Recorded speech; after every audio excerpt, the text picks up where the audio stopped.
అందరికీ నమస్కారం. మా తాళ్ళపూడి మండలం. మేము బీజేపీ కార్యకర్తలం.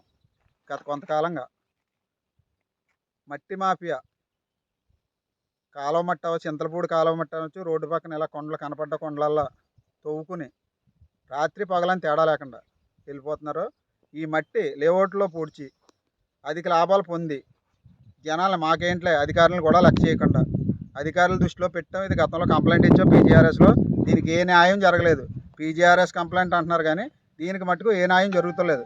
మట్టి రాత్రి పగలు తోలేస్తున్నారు. ఎర్ర గ్రావలే రాత్రి పగలు రాత్రి అని తెలియకుండా ఇదిగో రోడ్డు పక్కన మెయిన్ రోడ్డు పక్కన ఇప్పుడు మేము వచ్చేటప్పటికి ఇక్కడ మిషన్ ఉంది.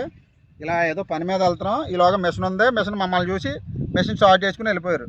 ఇదిగోండి ఇప్పుడు రాత్రి పగలు దగ్గర 200 టిప్పులు తోలేసారు. ఇలాగ మొత్తం దీని మీద అధికారులు స్పందించలేదు. తాళ్ళపూడి ఎంఆర్ఓ గారు కానీ మైనింగ్ డిపార్ట్మెంట్ కానీ గతంలో వచ్చారు, కంప్లైంట్ పెట్టాం, కేసు నడుస్తుంది అంటున్నారు కానీ ఏం లేదు. మళ్ళీ తవ్వేస్తున్నారు. అంటే ఎవరు దీని వెనకాల ఎవరు ఉన్నారో దర్యాప్తు చేసి న్యాయం చేసి ఈ కొండలో నిలపాలని కోరుకుంటున్నాం.